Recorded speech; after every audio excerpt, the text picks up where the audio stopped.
அனைவருக்கும் வணக்கம். இன்று பாராளுமன்றத்தில் இரண்டாவது வரவு செலவு அந்த திட்டம் சமர்ப்பிக்கப்பட்டு மக்களுக்கான விசேட உரையாற்ற உள்ளார் இலங்கையினுடைய அதிமேதக ஜனாதிபதி அனுரா குமார திசாநாயக்கா. எனவே இந்த வரவு செலவு திட்டத்தில் உள்ள ஒரு சிறப்பம்சம், எந்தவித வரிகளும் விதிக்கப்படவில்லை. அதாவது வரி விதிப்புக்கு உட்படுத்தப்படாத பல்வேறு திட்டங்கள் தான் இந்த வரவு செலவு திட்டத்தில் உள்ளடக்கப்பட்டிருக்கின்றது. அதாவது இதுவரை காலமும் இருந்த அரசாங்கங்களுக்கு வித்தியாசமாக தற்போதைய அரசாங்கம் முதல் முறையாக வரி எதையும் விதிக்காமல் ஒரு வரவு செலவு திட்டத்தை அறிமுகம் செய்திருக்கின்றது. இது உலக வரலாற்றில் மிகவும் ஒரு மைல்கல்லாக பார்க்கப்படுகின்றது. எனவே இதற்கு முன்னைய அரசாங்கங்களில் பார்த்தோம் என்று சொன்னால் வரிகள் தான் விதித்திருக்கிறார்கள். புதிதாக வரிகளை தேடி கண்டுபிடித்து அவர்களுக்கும் புதிய வரிகளையும் விதித்திருக்கின்றார்கள். தற்போதைய அரசாங்கத்தில் இந்த வரி விதிப்பு எதுவும் மேற்கொள்ளப்படவில்லை. இந்த வரி விதிப்பு எதுவும் மேற்கொள்ளப்படவில்லையே என்று சொல்லி கவலைப்படுபவர்கள் எதிர்க்கட்சிக்காரர்கள் தான். ஏனென்று சொன்னால் இந்த அரசாங்கத்தினுடைய தவறுகளை இந்த நேரமும் கண்காணித்து கொண்டு அந்த தவறுகளை சுட்டி காட்டுவதற்கு பிடியாக நிற்பவர்கள் தான் இந்த எதிர்க்கட்சிக்காரர்களுக்கு இது ஒரு தோல்வியாகத்தான் இருக்கிறது. எனவே வரிகளை பாருங்கள், அளவுக்கு அதிகமாக வரி விதித்து விட்டார்கள், அதற்கு வரி விதித்து விட்டார்கள், இதற்கு வரி விதித்து விட்டார்கள் என்று சொல்லி அரசாங்கத்தின் மீது குற்றம் சாட்டக்கூடிய அளவுக்கு எந்தவித குறைபாடுகளும் இல்லாத மாதிரியான இந்த வரவு செலவு திட்டத்தை அனுரா குமார திசாநாயக்க நிறைவேற்றப் போகின்றார். எனவே இந்த திட்டத்தில் மிகவும் முக்கியமான ஒரு அம்சம் வரி எதுவும் விதிக்கப்படவில்லை. ஏனென்று சொன்னால் அண்மைய காலங்களில் அனைத்து திணைக்களங்களிலும் லாபமாகத்தான் அந்த அனைத்து திணைக்கள உற்பத்திகளோ அல்லது செயற்பாடுகளோ அல்லது அங்கே சேவைகளோ அல்லது பொருளுற்பத்திகளோ லாபகரமானதாகத்தான் இருக்கின்றது. ஏனென்று சொன்னால் அந்த சுங்க வரி திணைக்களம் மற்றும் மதுவரி திணைக்களங்கள் அனைத்து திணைக்களங்களை பார்க்கின்ற போதும் வரிகள், அதாவது லாபகரமான உற்பத்திகளைத்தான் செய்திருக்கின்றார்கள். இதைவிட திணைக்களங்கள் என்று பார்க்கின்ற போது கல்வி, சுகாதாரம், மருத்துவம் போன்ற அனைத்து திணைக்களங்களிலும் சேவைகளாக இருந்த போதிலும் ஏனைய திணைக்களங்களில் லாபங்களாகத்தான் காணப்பட்டன. எனவே இதன் மூலம் மக்களுக்கு நிவாரணங்கள் வழங்க தாங்கள் முற்படுவதாக அரசாங்கம் கூறியிருக்கின்றது. இனி அனைத்து துறைகளிலும் அனைத்து வறிய மக்களுக்கும் நிவாரணம் வழங்க உள்ளதாகத்தான் அரசாங்கம் ஒரு கருத்தை முன்வைத்திருக்கின்றது. முன்னைய அரசாங்கங்கள்ட்ட உள்ள வரிகள் விதிக்கிறதுக்கு என்ன காரணம் என்றது இப்போதான் மக்களுக்கு வடிவாக தென்படுகின்றது, புலனாகின்றது. ஏனென்று சொன்னால் முன்னைய அரசாங்கங்களில் உள்ள மிகப்பெரிய மட்டங்களில் இருந்து அதுக்கு அடிமட்டங்கள் வரை, அதாவது ஜனாதிபதி இருந்து, பிரதமரில் இருந்து, பாராளுமன்ற அமைச்சர்களில் இருந்து, பாராளுமன்ற உறுப்பினர்களில் இருந்து அனைத்து ஒரு சாதாரண உற்பத்தியாளர்கள் வரை ஊழல்கள், லஞ்சங்கள், மோசடிகளாகத்தான் இருந்தது. எனவே இதன் காரணமாகத்தான் அரசாங்கங்கள் பங்குரோத்து நிலையில் இதுவரை காலம் இருந்தது. பொருளாதார நெருக்கடிகள் மற்றும் மக்களுக்கு சேவைகள் வழங்க முடியாமல் போன்ற பங்குரோத்து நிலைமைக்கு காரணம் முன்னைய அரசாங்கங்களில் எங்கு பார்த்தாலும் எதில் பார்த்தாலும் ஊழல், லஞ்சம் மற்றும் இந்த கையூட்டுக்கள் அவ்வாறான அந்த செயற்பாடுகள் காரணம்தான் அரசாங்கத்தினுடைய பணங்கள் வீணடிக்கப்பட்டு ஒரு சிலருடைய கைகளில் போயிருந்தபடியால் அங்கு அரசாங்கங்களுடைய வரவு செலவு திட்டத்தில் அளவுக்கு அதிகமான வரிகளை விதித்திருந்தார்கள். ஆனால் இந்த அனுராவுடைய அரசாங்கத்தில் யாருமே இவ்வாறான கையூட்டல்களையோ ஊழல்களையோ லஞ்சங்களையோ மற்றும் மோசடிகளையோ செய்ய முடியாத ஒரு இக்கட்டான சூழ்நிலையில் இருக்கின்றார்கள். எனவே இவர்கள் எந்த துறையை எடுத்துக்கொண்டாலும் லஞ்சங்களோ ஊழல்களோ கையூட்டுக்களோ எவையும் பெறாத ஒரு அனைத்து துறை சார்ந்த ஒரு அரசாங்கம் தான் அனுராவுடைய அரசாங்கத்தில் காணப்படுகின்றது. எனவே இந்த வரவு செலவு திட்டம் வரிகள் எதுவுமற்ற ஒரு வரவு செலவு திட்டமாகவும் மக்களுக்கு மிகவும் ஒரு லாபகரமான, மக்களுக்கு மிகவும் ஒரு பிரயோசனமான நன்மை தரக்கூடிய ஒரு வரவு செலவு திட்டத்தை தான் இந்த ரெண்டாவது வரவு செலவு திட்டமாக அனுரா குமார திசாநாயக்க முன்வைக்கப் போகின்றார். எனவே இதனுடைய இன்று பிற்பகல் இந்த பாதீட்டை அவர் வாசிக்கலாம் என்று சொல்லி எதிர்பார்க்கப்படுகின்றது. எனவே பாதீட்டினுடைய இரண்டாவது வாசிப்பு விவாதம் நவம்பர் மாதம் 8ஆம் தேதி தொடர்ந்து 6 நாட்கள் நடைபெறும் என்று சொல்லி கூறப்பட்டிருக்கின்றது. மேலும் இந்த இரண்டாவது வாசிப்பின் மீதான வாக்கெடுப்பு நவம்பர் மாதம் 14ஆம் தேதி வெள்ளிக்கிழமை மாலை 6 மணிக்கு நடைபெறும் என்று சொல்லி அறிவிக்கப்பட்டிருக்கின்றது. மேலும் இந்த இரண்டாவது வரவு செலவு திட்டத்தினுடைய குழுநிலை விவாதம் நவம்பர் மாதம் 15ஆம் தேதி தொடர்ந்து 17 நாட்கள் இடம்பெறக்கூடும் என்று சொல்லி எதிர்பார்க்கப்படுகின்றது. மூன்றாம் கட்ட வாசிப்பு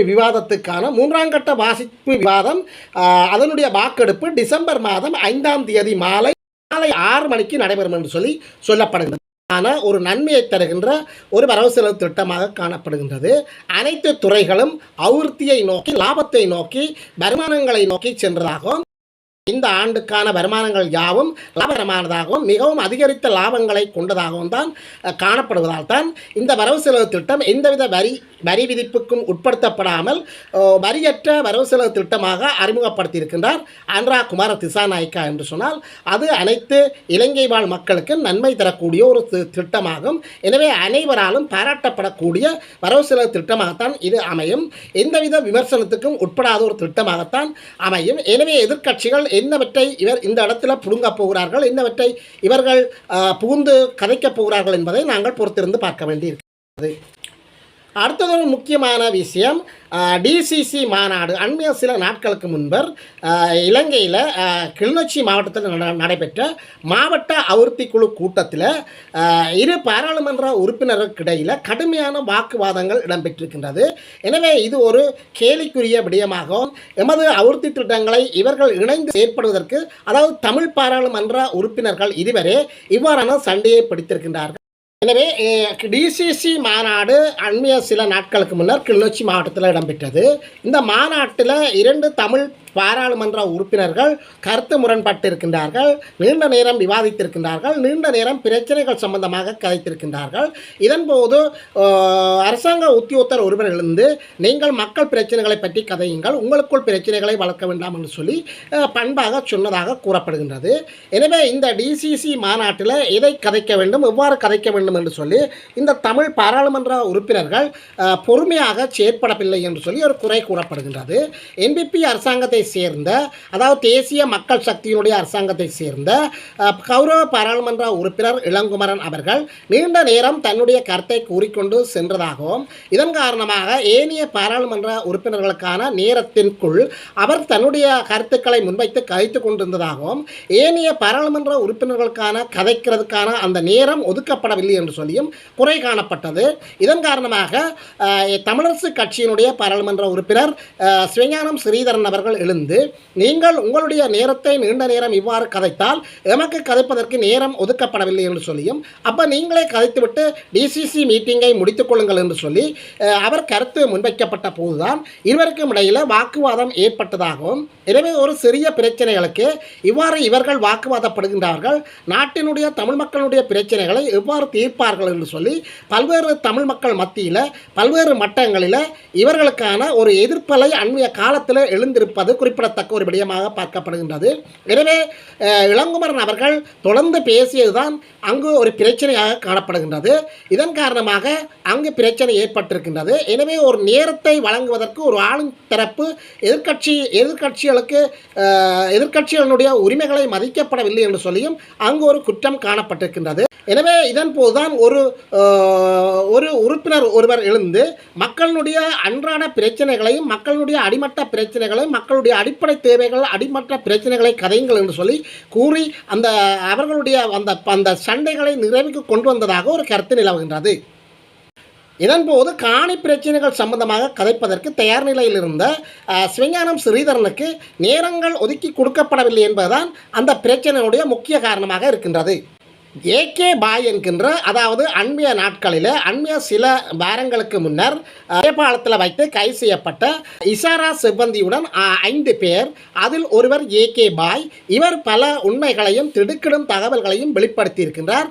எனவே இவருடைய செயற்பாடுகள் பல்வேறு நாடுகளுக்குள் வியாபித்திருக்கின்றது. இவர் சர்வதேச குற்றவாளிகளுடைய வலைப்பின்னலுடன் தொடர்புடையவராக இருந்தார். எந்தெந்த நாடுகளுக்கிடையில் இவருக்கு தொடர்பு ஏற்பட்டது, எவ்வாறான குற்றச்செயல்களை இவர் செய்கின்றார் என்று சொல்லி அந்த விசாரணைகளின் மூலம் திடுக்கிடும் பல உண்மைகளை கூறியிருக்கின்றார். இலங்கையை விட்டு தப்பிச் செல்கின்ற குற்றவாளிகளுக்கு இவர் படகு மூலம் அவர்களை வேறு வெளிநாடுகளுக்கு எடுத்து சென்று பாதுகாத்து விடுவதும், அவர்களுக்கான மோசடியான முறையில் பாஸ்போர்ட்டு அல்லது கடவுச்சீட்டுக்களை தயார் செய்து கொடுப்பதும் தான் இவருடைய வேலை என்று சொல்லி கூறப்படுகின்றது. இதற்கு இவர் பல மில்லியன் ரூபாய் பெறுமதியான பணங்களை அந்த குறித்த குற்றவாளியிடம் இவர் அறவிடப்படுவதாக கூறப்படுகின்றது. எனவே யாழ்ப்பாணத்தை சேர்ந்த ஜேகே பாய் என்கின்றவர் இவ்வாறு சர்வதேச வலைப்பின்னலுடன் பல்வேறு முறையற்ற செயல்களில் ஈடுபட்டிருக்கின்றார் என்பது விசாரணையின் மூலம் தெரிய வந்திருக்கின்றது.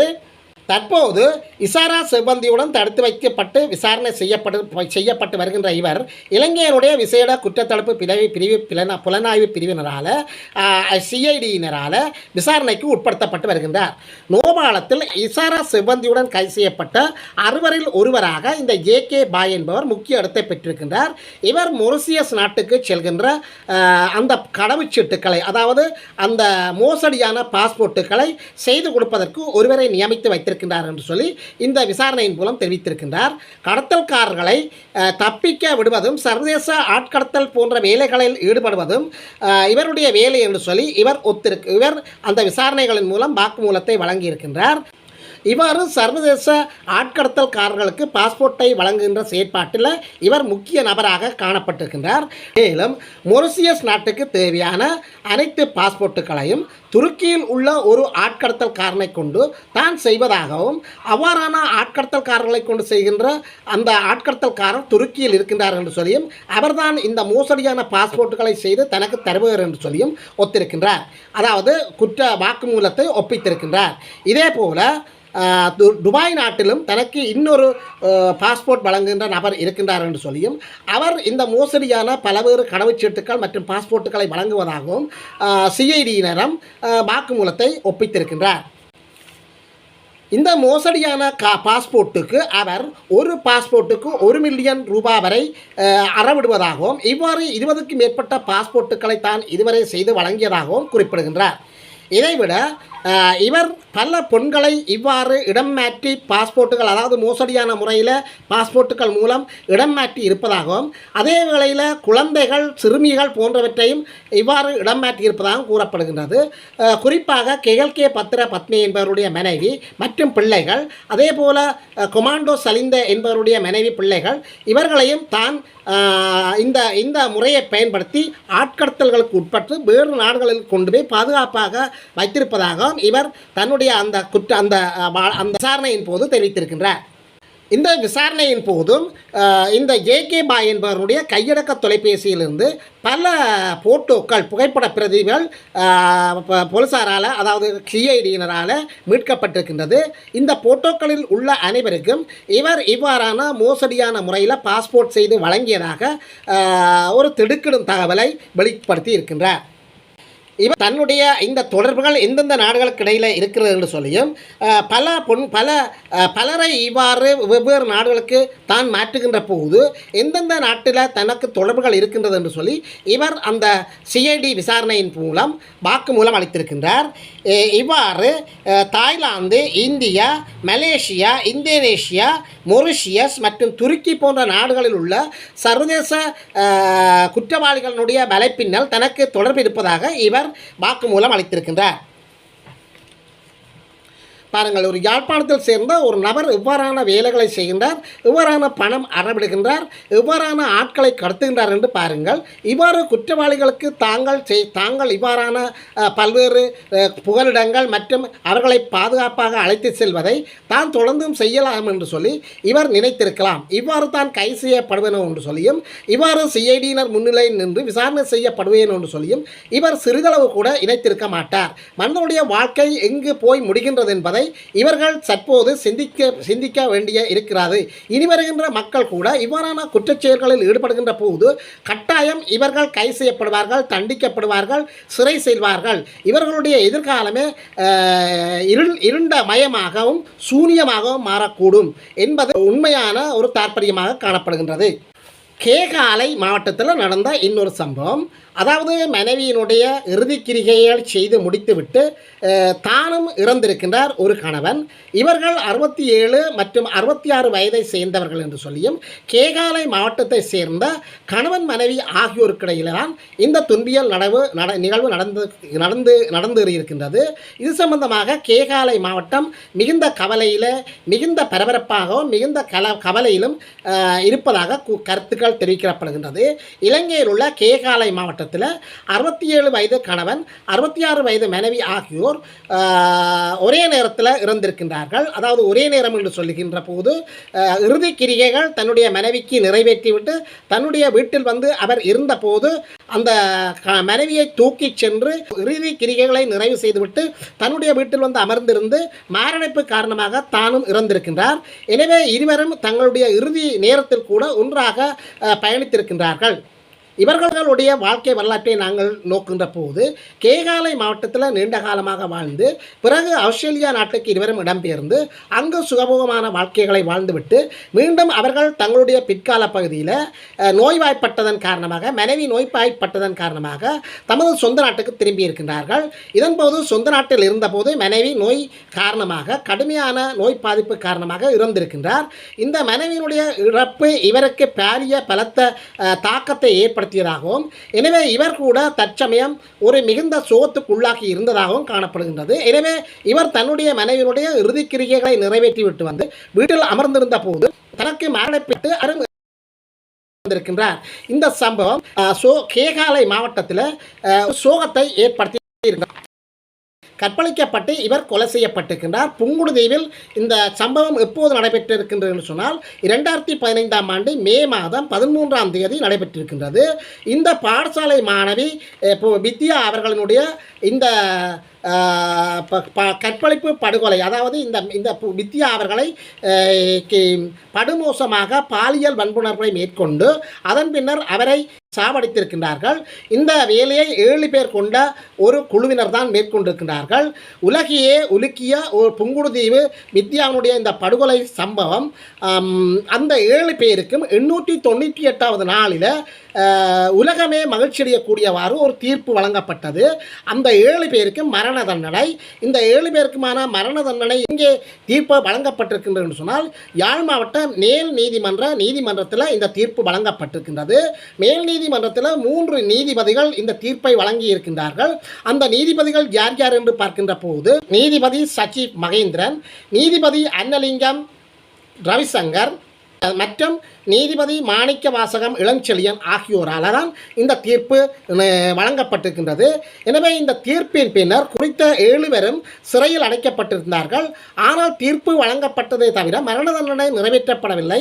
இதன் பின்னர் தமக்கு வழங்கப்பட்ட தீர்ப்பு தவறானது என்று சொல்லியும் தமக்கு வழங்கப்பட்ட தீர்ப்பு ஒத்திவைக்க வேண்டும் என்று சொல்லியும் அல்லது அந்த தீர்ப்பை இல்லாமல் செய்ய வேண்டும் என்று சொல்லியும் அவர்கள் இலங்கையினுடைய உயர் நீதிமன்றத்தில் வழக்கொன்றை தாக்கல் செய்திருந்தார்கள். இந்த வழக்கு கூட நீண்ட இடைவெளிக்கு பிறகு விசாரணைக்கு எடுத்துக்கொள்ளப்பட்டது. விசாரணையின் முடிவுகள் தற்போது வெளியிடப்பட உள்ள நிலையில் இவர்களுக்கான தீர்ப்பு ஒத்திவைக்கப்பட்டிருக்கின்றது. என்ன இந்த விசாரணையின் முடிவுகளில் என்ன சொல்கின்றார்கள் என்று சொன்னால் உயர் நீதிமன்றம் இந்த விசாரணைகளுடைய அனைத்து விசாரணைகளும் தற்போது விசாரிக்கப்பட்டு நிறைவு பெற்றதாகவும் எனவே விசாரணைகள் முடிவு பெற்றதாகவும் தீர்ப்பு காலவரையறையற்று ஒத்திவைக்கப்பட்டிருப்பதாகவும் கூறுகின்றார்கள். எனவே இந்த தீர்ப்புகள் வழங்குவதற்கு முன்னர் நாம் இது சம்பந்தமாக எந்தவித கருத்தும் கூற முடியாது இருக்கின்றோம். எனவே இந்த தீர்ப்பு எவ்வாறு வர வேண்டும், எவ்வாறான தீர்ப்புகள் இவர்களுக்கு வழங்கப்பட வேண்டும் என்று சொல்லி மக்கள் பெரும் எதிர்பார்ப்போடு இருக்கின்றார்கள். எனவே இலங்கையினுடைய உயர் நீதிமன்றம் எவ்வாறான தீர்ப்பு வழங்கப்பட போகிறது என்று சொல்லி நீதிபதிகளுடைய தீர்ப்பில் தான் இருக்கின்றது. இந்த தீர்ப்பு எவ்வாறு எப்போது வழங்கப் போகிறார்கள் என்பது கால வரையறையற்று ஒத்திவைக்கப்பட்டிருப்பதாக செய்திகள் தெரிவிக்கின்றன. எனவே இது போன்ற செய்திகளை பார்ப்பதற்கு எமது காணொலிக்கு நீங்கள் புதியவராக இருந்தால் மறக்காமல் சப்ஸ்கிரைப் பண்ணுங்கள், ஷேர் பண்ணுங்கள், கமெண்ட்ஸ் பண்ணுங்கள், லைக் பண்ணுங்கள். அருகில் இருக்கின்ற அந்த பெல் ஐகானை கிளிக் பண்ணி நாங்கள் போடுகின்ற காணொலிகள் அனைத்தையும் உடனுக்குடன் பார்க்கக்கூடியவாறான நோட்டிஃபிகேஷனை ஏற்படுத்திக் கொள்ளுங்கள். மறக்காமல் லைக் பண்ணுங்கள். இன்னொரு காணொலியில் வந்து உங்களை சந்திக்கும் வரை உங்களிடமிருந்து விடைபெற்றுக் கொள்கின்றேன். நன்றி, வணக்கம்.